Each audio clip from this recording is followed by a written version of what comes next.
Hello সবাইকে। So private medical এবং dental নিয়ে কিন্তু বেশ কিছু আপডেট আছে, যেহেতু তৃতীয় মাইগ্রেশনের রেজাল্ট দেখা নিয়ে তোমরা অনেক প্রবলেমের মধ্যে পড়তেছো যে তৃতীয় মাইগ্রেশনের রেজাল্ট তোমরা কীভাবে দেখবা এবং ঐচ্ছিক মাইগ্রেশনে কাদের অ্যাকচুয়ালি মেডিকেল এবং ডেন্টাল পরিবর্তন হচ্ছে, আর এমবিবিএস বিডিএসে লাস্ট কতদূর পর্যন্ত এবার প্রাইভেটে চান্স হচ্ছে সেটা নিয়েও কথা হবে, মানে কত সিরিয়াল পর্যন্ত এবছর টানতেছে এবং ম্যানুয়ালভাবে ভর্তি হওয়া যাবে কিনা, অর্থাৎ তোমার যদি এমবিবিএস বিডিএস এখনও পর্যন্ত না এসে থাকে সেক্ষেত্রে তুমি কলেজে গিয়ে সরাসরি যোগাযোগ করে ভর্তি হতে পারবা কিনা এবছর, তো সেটা নিয়েও কিন্তু আমরা কথাবার্তা বলবো। তো ফার্স্টে যদি আমি তৃতীয় মাইগ্রেশনের রেজাল্টের কথা বলি, এই রেজাল্টটা কিন্তু আমাদের বেশ কয়েকদিন আগে দেওয়ার কথা ছিল, বাট তারা কিন্তু রেজাল্টটা প্রস্তুতি করতে পারে নাই, বাট এখন কিন্তু রেজাল্টটা পুরোপুরি প্রস্তুত।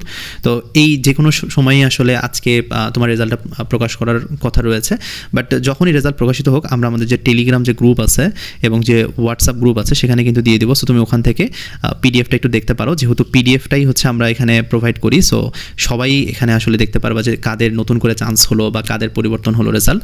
তো ওভারঅল সব কিছু কিন্তু পিডিএফে দিয়ে দেওয়া থাকবে। সো তোমরা আমাদের হোয়াটসঅ্যাপ এবং টেলিগ্রাম যে গ্রুপটা আছে ওখানে চেক করো, ওখানে তৃতীয় মাইগ্রেশনের রেজাল্ট তুমি পেয়ে যাবা।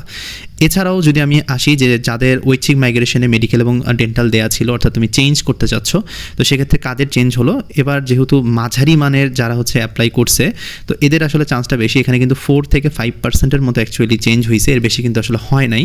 কারণ আমি যদি তোমাদেরকে একটা জিনিস দেখাই যে তৃতীয় মাইগ্রেশনের রেজাল্টের পরে কোন মেডিকেলে কতগুলো সিট ফাঁকা আছে, এটা তুমি যদি একটু দেখো, যেমন বাংলাদেশ মেডিকেলে এখানে কিন্তু মাত্র একটা সিট ফাঁকা আছে, এরপর গণস্বাস্থ্যতে এখানে মাত্র 2টা সিট ফাঁকা আছে, institute of applied health science এটা চট্টগ্রামে, এখানে মাত্র 2টা সিট ফাঁকা আছে। জহুরুল ইসলামের মধ্যে টপ মেডিকেল কলেজ, এখানে কিন্তু কোনো সিটই ফাঁকা নাই। এছাড়া দেখো মেডিকেল কলেজ ফর ওমেন, এটা তোমার উত্তরাতে, এখানে কোনো সিট ফাঁকা নাই। আবার তুমি যদি নিচের দিকে দেখো যে মনসুর আলীতে কিন্তু এখনও 7টা সিট ফাঁকা আছে। তো ওভারঅল আমরা যারা একটু মাঝারি মানের মেডিকেলে টার্গেট করছিলাম তাদের এক্ষেত্রে 4 থেকে 5% মতো স্টুডেন্টের কিন্তু তোমার মেডিকেল কলেজটা পরিবর্তন হয়েছে, বা বিডিএসের ক্ষেত্রেও কিন্তু রেশিওটা খুব বেশি না। সো এখানে কিন্তু অনেকেই আছে যারা বিডিএস থেকে বিডিএসে গেছে, তাদের একটু চেঞ্জ হয়েছে, বাট বিডিএস থেকে এমবিবিএসে আসছে এরকম স্টুডেন্টের সংখ্যা কিন্তু একটু কম। সো ওভারঅল আমি তোমাদেরকে জাস্ট একটা আইডিয়া দিলাম যে এখানে কিন্তু খুব কম স্টুডেন্ট আছে যাদের অ্যাকচুয়ালি কলেজ পরিবর্তন হয়েছে।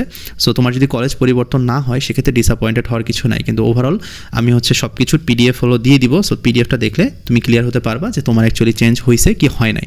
আর যারা নতুন করে চান্স পাচ্ছ তাদেরও তো পিডিএফ দেয়াই থাকবে, সো ওখান থেকে তুমি শিওর হয়ে নিতে পারবা। অনেক সময় এসএমএস আসে না, সো এসএমএস জটিলতা থেকে এড়াতে তুমি এখানে পিডিএফটা দেখতে পারো, পিডিএফ দেখে শিওর হতে পারো। আচ্ছা, এরপরে যদি আমি আসি, যেহেতু আমি তোমাদেরকে এখানে লিস্ট দেখাইলাম, তো এরপরে আমি যদি মেরিট লিস্টের কথা বলি, 192টা কিন্তু দেশি সিট এখন ফাঁকা আছে এবং 100টা বিদেশি সিটের বিপরীতে আমাদের কিন্তু মেরিট লিস্ট প্রকাশিত হবে। সেক্ষেত্রে এমবিবিএস এটা কিন্তু মোটামুটি আমাদের প্রায় 56,000-এর মতো যাবে, অর্থাৎ যারা 54,000 বলো বা 55,000 সিরিয়ালে আছো তারা কিন্তু এমবিবিএসটা তোমরা পেয়ে যাচ্ছ। সো এটা নিয়ে কোনো টেনশন করার কিছু নাই। আর বিডিএসের ক্ষেত্রে আমাদের কিন্তু এটা 80,000-এর মতো যাবে, কারণ বিডিএসের ক্ষেত্রে অনেকেই পরবর্তীতে কিন্তু ভর্তি ক্যান্সেল করছে, ভর্তি হয় নাই, কারণ অনেকের ইচ্ছা ছিল যে বিডিএসে আমি এখন আসি, পরবর্তীতে আমি এমবিবিএসে শিফট হবো, বাট যেহেতু এমবিবিএসে পায় নাই তো অনেকেই কিন্তু এখানে ভর্তি বাতিল করছে। তো যারা 78,000-এর মতো সিরিয়ালে আসো তারা কিন্তু ইজিলি বিডিএসটা পেয়ে যাবা।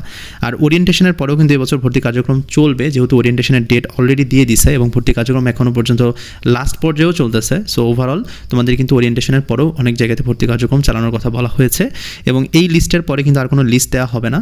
এবং আরেকটা বিষয়ে তোমাদেরকে জাস্ট একটু অ্যাওয়ার করে দিই, সেটা ম্যানুয়ালভাবে ভর্তি হওয়া যাবে কিনা।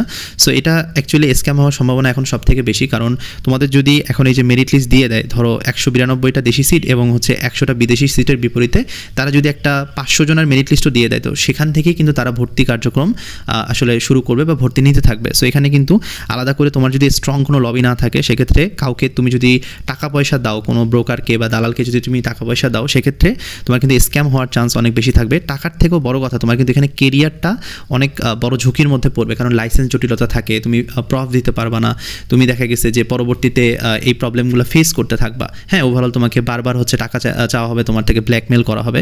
সো এই বিষয়গুলো থেকে সচেতন থাকার জন্য আমি বলবো যে লিগালভাবে ভর্তি হওয়ার চেষ্টা করো। এরকম যদি ভর্তি হওয়ার তোমার সুযোগ থাকে আমি নিজেই তোমাদেরকে আপডেট জানাবো, বাট এগুলো থেকে দূরে থাকবা, স্ক্যামের শিকার হবা না, কোনো জায়গাতে টাকা পয়সা দিয়ে কখনোই প্রতারিত হওয়া যাবে না।